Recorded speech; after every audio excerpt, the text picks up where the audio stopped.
Today we're talking leadership under pressure with Aaron Littles, former Marine Corps captain who's helped scale a healthcare staffing company through massive growth, remote teams, and industry chaos. Aaron, welcome to the show. Thanks, Jay. Thanks for having me. I'm excited to be here, talk about all that growth and how we adapted and overcome came the situation that came up. Let's go. All right, let's kick things off. Sure. So when I had a chance to serve in the Marine Corps, like you mentioned, and I went to corporate America after that. When I got out, I'd done a combat tour, ridden hard, put away wet, and I wanted to get experience in corporate America. So I had a great job at JP Chase. They were hiring a lot of veterans. But then a mentor and a friend from church was like, "Hey, I'm in a staffing company. I see you want to be an entrepreneur. Let me mentor you." And so he ended up doing an acquisition, buying a company. He said, "Aaron, come in and run this company and I'll teach you the business." And so that company was Gale Healthcare Solutions. I helped build the very first office. I had on my desk in Tampa 100 pennies where I would call every day, do my sales calls. And we grew that business brick by brick to about $5 million in sales in 18 months. And then I learned staffing, and then we just kept growing from there. We had a humble start, but when the very first client that I signed in Chicago, that was a big client, they needed about, 10 nurses every single shift. It was a huge nursing home. They needed a lot of help. They were very short staffed. And when we hired about 50 clinicians and that office put in their needs in the Gale platform, it was like ding, ding, ding, ding, ding, ding, ding. All these shifts were getting filled in real time. I was like, this can scale, because by the time my competitors, check their email, have a cup of coffee, we've already filled the shifts for the entire month. And so that became a truly disruptive competitive advantage for us to dominate that part of the industry. And that's how we scaled to $400 million in sales in just 4 or 5 years. Because you've led both in the Marine Corps and in a high growth startup. What surprises you about how similar those environments are, or what surprises you about how dissimilar they are? Sure. So the similarities are people want to be led. They actually want good leadership, and the nickname, everyone called me the captain because people wanted to be led. They said, "Can we call you Cap?" I was like, "Sure, that's fine." And so that moniker stuck with me because people wanted to be led, especially when we grew from 12 employees to 600 employees. They want to know who's in the front of this organization, who's giving them that motivation and the inspiration on why we do what we do. And we had a great culture in the early days there about serving our clinicians that also served our patients. On the flip side, what I'm surprised about is how we don't do a good job when things are going bad in business. And so, as an example, I had to lay off 200 people, and that was horrible. I was physically ill doing that, because not only that we had to do it as a business thing, but how we did it could have been better. We could have treated people how we want to be treated. For example, I said, "Hey guys, let's make everyone reapply." And to say we have 50 slots, everyone can reapply, and it's going to be a hard road, but you guys get equity in the company. We're going to take care of you, and we're going to lock the company at 50 people, and we're going to link arms and get it done. The rest of you guys, I'll help you transition. I'll promote you on LinkedIn. I'll help you with your resume and do all those right things. We didn't do it that way. We did the Friday 5 o'clock drill, and that kills the culture. And I don't think you have to do it that way. And I'll never do that way again in any company I'm part of. And if anything, we're not transparent enough in small business. Big companies, you see their earnings, you have SEC reports, you have all their financials. Small companies, you don't know how much money the owner has. Not that you have to know that, but you should know, hey guys, we need to have this many travelers to break even, or this many clinicians. That's how we're breaking even. And we need to be at this number to get a big bonus for Christmas time. 2 numbers. And we do a disservice of being fully transparent, or at least some level of transparency with our troops. It's not their lives in the corporate world, it's their livelihood. They just want to have, am I going to have grocery money? And we should be more transparent to make sure, yes, you're good. We got grocery money for you for the foreseeable future. And so I think that's what I've learned, I'm still going to be confident in my military experience to still do that in the civilian world. Yeah, I had some people that they appreciated the transparency, and I talked to a lot of people after who I've helped get jobs and who I've helped transition to other careers, and they appreciated the heart behind it. And it's also an integrity thing, right? So it's like, hey, if I'm going to be known for that, and you can go to Glassdoor and all these other things. If I'm going to be on Glassdoor, my mother is on Glassdoor, so she's got to be able to see her son's doing a good job, and I'm at no Rotten Tomatoes or whatever. So I think it's making sure that there's a personal integrity about how you carry yourself And so people respected that, and they were grateful that I was able to, at least be as transparent as possible that I was authorized at the time too. Okay. So thanks for sharing that, by the way. Now, you guys grew really fast. How do you actually balance, though, the speed with quality in patient care and also staffing? Yeah, I mean, and that was always the risk. So if you can imagine too, we're in the pandemic, and so the pandemic was new for everyone. And there was a point in time where we were onboarding 20 new recruiters every 2 weeks for like 6 months. So if you can imagine, we actually got pretty good at it, where we had a pipeline and say, okay, your start date is February 15th, and you're in class 3 for this year. And then your start date's February 28th, and you're in class 4 for this year. So we got it to where we had a pipeline built. We had an instructional designer that helped make sure we had tight training. We had swag bags so we didn't lose the culture. So every new hire had a backpack, koozie, t-shirt, water bottle. And so at least we were still trying to make sure you felt part of the company, but at scale. So everything was intentional. And we just try to slow down and say, even though we're going to go fast, how do we slow down and make sure that we don't lose our culture and people hear the story? We had the founding story as part of your orientation. You hear about, how did this even come about? Eventually, when we bought our last building, we actually bought the Chick-fil-A booth that we sketched out the designs for Gale on. That was pretty cool. So people could see the actual history of that's where this company was founded from. And now, 6 or 7 years later, here we are. So I think you have to just be intentional with how you grow. And I'll say this, one mistake that we did have, there was probably a moment we were doing 250 million in revenue where we said, hey, should we slow down and clean up some infrastructure or just keep pushing it and drive revenue?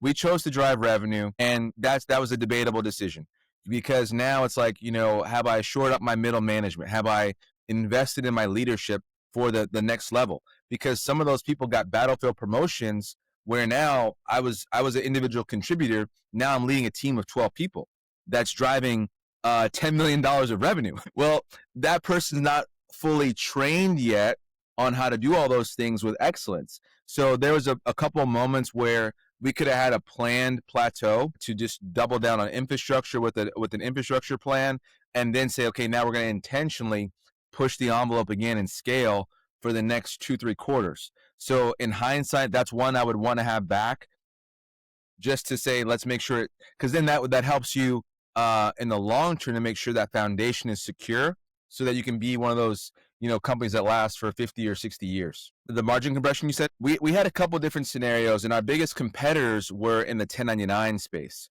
So we had a W-2 model, and they had a 1099 model, which was debatable from a legality standpoint. And just a quick sidebar on it. It's a test to say, is this person an employee or is this person a independent contractor? And Uber's been fighting this fight for years and years and years, and it's going to still continue to rage on. But that's one that was truly a differentiator, where I've got the employer burdens of 17%. That's material. That's the profit right there. So if a 1099 company doesn't have to charge employer burden overhead, well, they have an unfair competitive advantage if both are authorized. And so our argument was, for a certified nurse assistant, maybe that's not really a CNA.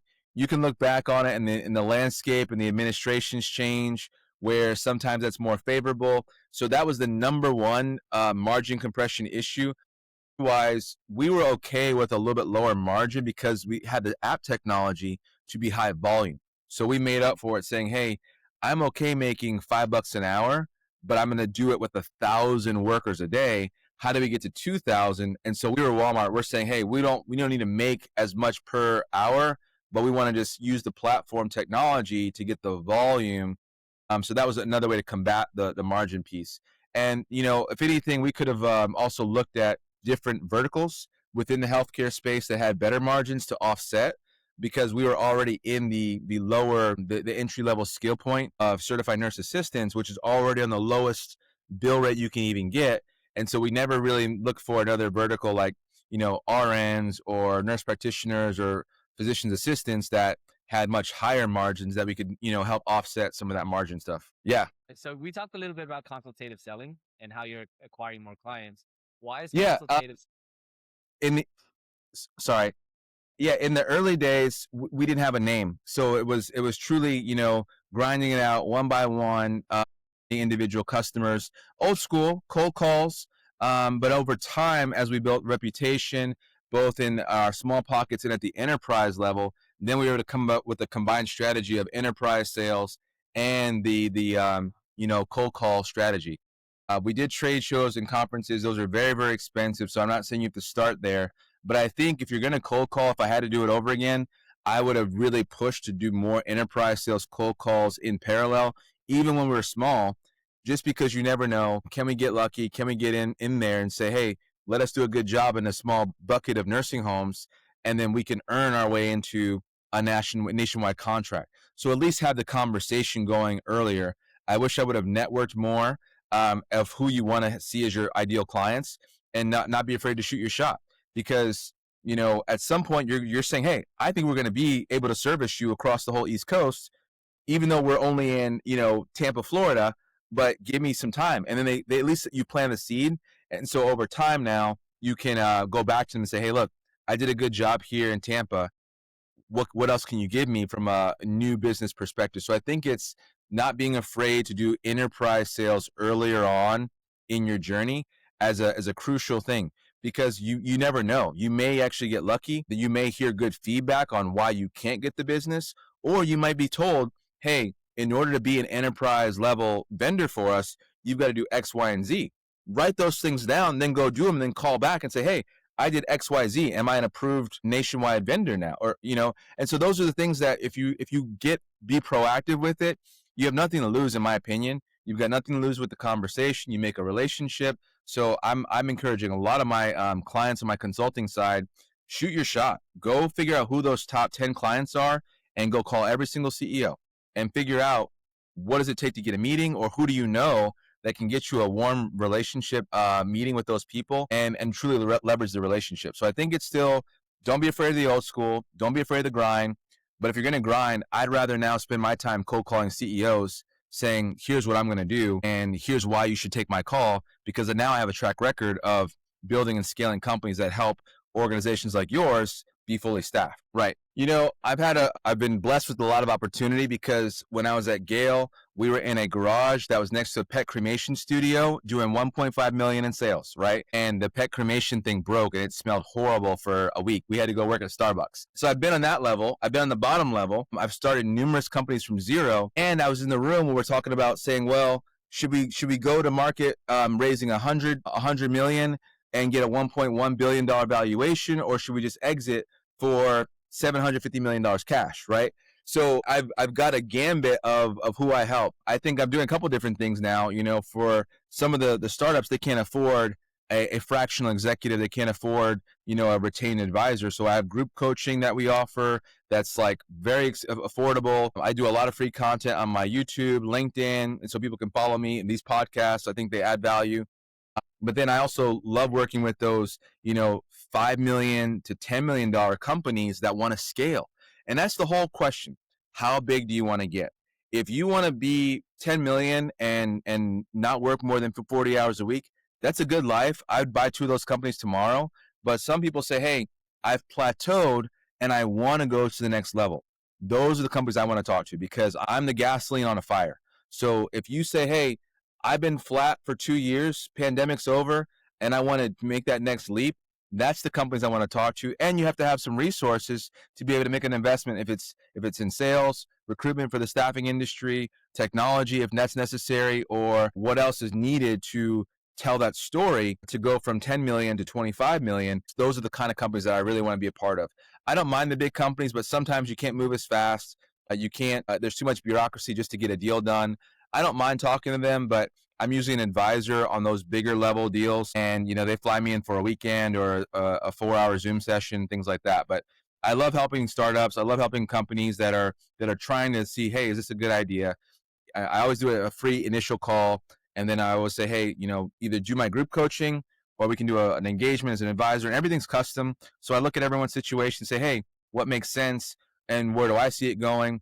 I've sometimes been on the cap table for some of my clients because I believe in it that much to say, oh, wow, I'll do a little trade because I see how I can help this scale. Like Shark Tank. I get to be like a little mini shark. I'm very active on LinkedIn. I'm an open networker, so but send me a message, connect with me, and say, hey, I would love to have a meeting. I have too many websites to think about, but you can look at aaronlittles.com. That's the easiest one to just remember as aaronlittles.com and shoot me a message there to engage. But I love helping people. I think that especially as entrepreneurs make it or they don't make it, tell that story and encourage someone else and say, hey, these are lessons I learned. I'm a big reader. I love watching Shark Tank. And when you read Mark Cuban's story about selling powdered milk door to door, it's like, okay, he's a grinder. He had to hustle. He's Mark Cuban now, multi-billionaire, but he sold powdered milk door to door, guys. So don't miss those pieces of the story, because I think it's important to encourage us as we're going through and struggling.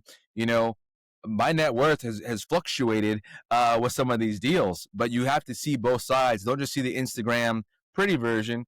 No, there's been some hard times where it's like, okay, don't take the toll road. To my wife, hey, let's avoid the toll road this month, to save money. So that's my encouragement to these entrepreneurs that are out there watching. Not everyone got it the first try. It may take 4 or 5 times to get it, but you keep plugging away at it, and I love to encourage people.